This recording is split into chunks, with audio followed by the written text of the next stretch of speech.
तुम्ही हिंदुत्ववादी विचारांचे असाल तर कोणी का असेना, मी सुद्धा आज तुम्हाला तेच सांगायला आलोय, कोणी का असेना, तो कुठल्या का पक्षाचा असताना प्रभू रामचंद्राच्या मंदिरामध्ये झालेली चोरी त्याला शिक्षा झालीच पाहिजे, ही काही त्याला शिक्षा झाली पाहिजे. ते कोणी असतील, ते कुठल्याही पक्षाचे असतील, कोणाच्याही नातेवाईक असतील, कोणाच्याही जवळचे असतील, त्याच्याशी आम्हाला काही देणं घेणं नाही. तुम्ही प्रभू रामचंद्राच्या मंदिरामध्ये चोऱ्या करता आणि ह्या चोऱ्या करताना त्या मंदिराच्या आवारामध्ये 1600 कॅमेरे आहेत, सीसीटीव्ही कॅमेरे. किती आहे?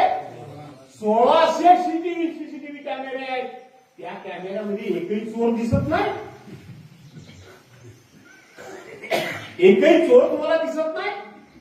एसआयटी नेमली म्हणून सांगितलं, कालच सभागृहामध्ये उत्तर दिलं, 25 तारखेला कालच्या एसआयटी नेमली. तिथेही खोटं बोलतायत, प्रत्येक ठिकाणी खोटं बोलतायत.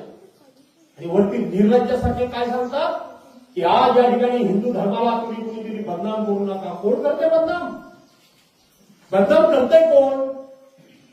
तुम्ही चोऱ्या करायच्या आणि लोकांनी तुम्हाला चोर नाही म्हणायचं. त्यात हिंदू आहे का मुसलमान आहे, जो कोणी चोर असेल त्याला शिक्षा झालीच पाहिजे, ही मागणी घेऊन आज आपण गावागावामध्ये जातोय, भागाभागामध्ये जातोय.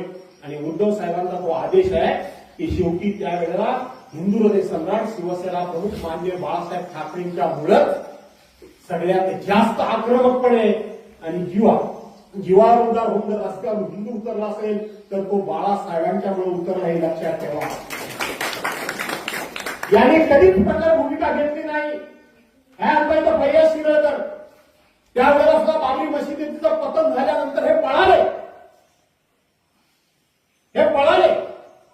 यांनी त्यावेळेला सुंदरसिंग भंडारी होते, त्यांनी सांगितलं ये तो काम हमारा नहीं है, ये तो काम हमारा नहीं है, ये तो काम शिवसैनिकों का है.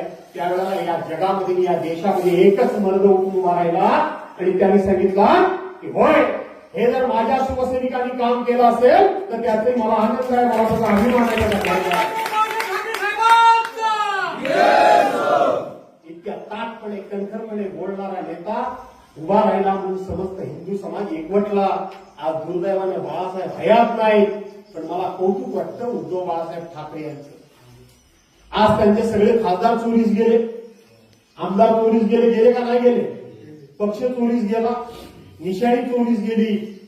पण ज्या बाळासाहेबांनी संपूर्ण हिंदू समाज एकवटला प्रभू रामचंद्राच्या मंदिराकरता, त्या राम मंदिरामध्ये चोरी झाल्यानंतर या देशातला पहिला मर्द एकच पेटून उठला, तो म्हणजे उद्धव बाळासाहेब ठाकरे. उद्धव बाळासाहेब ठाकरे आज महाराष्ट्रामध्ये अजूनही त्याची देशामध्ये हळूहळू सुरुवात झाली. सगळ्या पक्षाच्या लोकांनी सुरुवात केली. त्यांचं म्हणणं कोणी असू दे, जे कोणी चोर आहेत त्यांना शिक्षा झाली पाहिजे. तुमचं काय मत आहे, झाली पाहिजे का नाही झाली पाहिजे?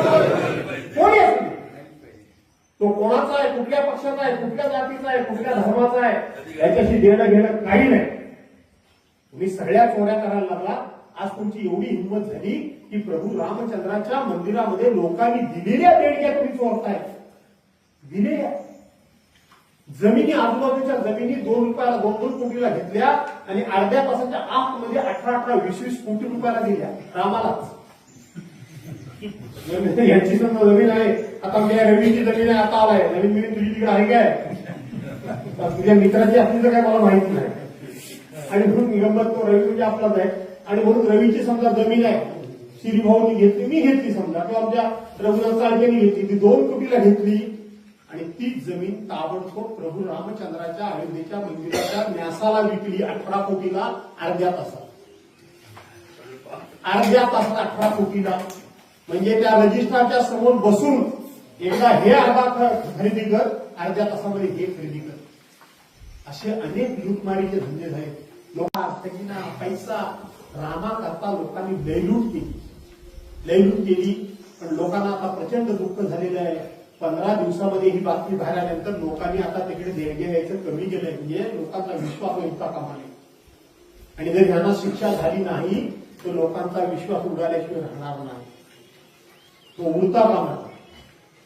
आता प्रभू रामचंद्र, आता इथं आम्ही सारखं बघतोय, आमची चापकाडा देवाची खरं सांगायला गेलं इतक्या उत्तम मूर्ती जवळपास तरी मला कुठं बघायला एवढ्या चांगल्या मिळालेल्या नाही. इतक्या उत्तम मूर्ती आहेत. कंटाळलेवर आहे ना तुम्ही, कंटाळलेवर आहे. प्रभू रामचंद्राचं त्या तिकडे अयोध्येमध्ये तुम्ही गेला होतात काय? कधी गेलात नाही ना?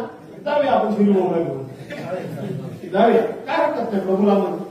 प्रभू रामचंद्र हा नीलवर्णीय आहे. शास्त्राप्रमाणे प्रभू रामचंद्र हा नीलवर्णीय आहे आणि कृष्ण हा कृष्णवर्णीय आहे, म्हणजे काळा आहे.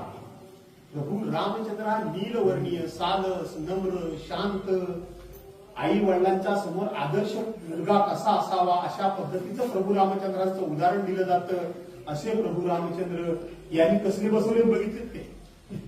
एकटेच प्रभू रामचंद्र. तुमच्या देवळात एकटेच आहेत ते? सीतामाई आहे का नाही? बरोबर. मारुती आहे की नाही? आणि भरत शत्रुघ्न पण आहे तुमच्याकडे? खरं सांगायला गेलं एकटे प्रभू रामचंद्राची एकट्याची फक्त मूर्ती बसवली आहे. आणि तेही कसं केलं होतं बघितलं? आठवण करा. त्या उद्घाटनाच्या वेळेला नरेंद्र मोदींचा एवढा मोठा फोटो आणि नरेंद्र मोदी चालले आणि पाठीमागे करंगळी धरून एक बारकं बाळ चाललंय. ते बाळ म्हणजे प्रभू रामचंद्र.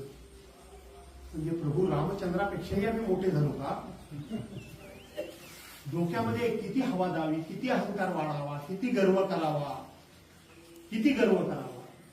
म्हणजे प्रभू रामचंद्रा, तुला मी करंगळीला माझ्या धरून मी तुला देवळात घेऊन चाललोय, नाही तर तू देवळात गेला नसताच मी नाही तर. काय चाललंय? किती अहंकार, किती अहंकार, कशा करता हा अहंकार? आणि म्हणून ही जागृती आपण 90च्या दशकामध्ये जशी केली होती प्रभू रामचंद्राच्या देऊन उभं राहावं म्हणून, त्याच्यामध्ये 92ची त्या ठिकाणी घटना पण घडली. कारसेवक आणि आपण म्हणतो ना किती त्यावेळेला तर माझीच वाटतं जहार व्हायची, पोलीस मला उचलून न्यायला यायचे, तेव्हा हे सगळे घरात लपायचे. भास्कर बोलतो, आम्ही नाही. आम्ही म्हणायचो न्या घेतात रामाला, आम्हाला काय माहिती पुढे असे रामाला चोरात चोरतील म्हणून. आणि म्हणून त्या ठिकाणी प्रभू रामचंद्रापेक्षा स्वतःला मोठे समजायला लागले. हे योग्य नाही. प्रभू रामचंद्राबद्दल सगळ्या जाती धर्माच्या लोकांमध्ये एक वेगळी आदराची भावना आहे. एक वचनी, एक पत्नी, सालस, रामराज्य. लोक नेहमी काय म्हणतात? रामराज्य येऊ दे. जसं राजे अनेक होऊन गेले, पण आजही 450-500 वर्ष झाल्यानंतर राजा कसा असावा तर सगळ्यांच्या तोंडी उत्तर येईल की राजा छत्रपती शिवाजी महाराजांचा. अशा पद्धतीने प्रभू रामचंद्राबद्दल लोकांचं म्हणणं असतं. राज्य कसं यावं? रामासारखं रामाचं राज्य व्हावं, रयतेचं राज्य व्हावं. याच्याकरता जागृती करावी लागेल. न पेक्षा ह्या चोरांची हिंमत आणखीन वाढेल.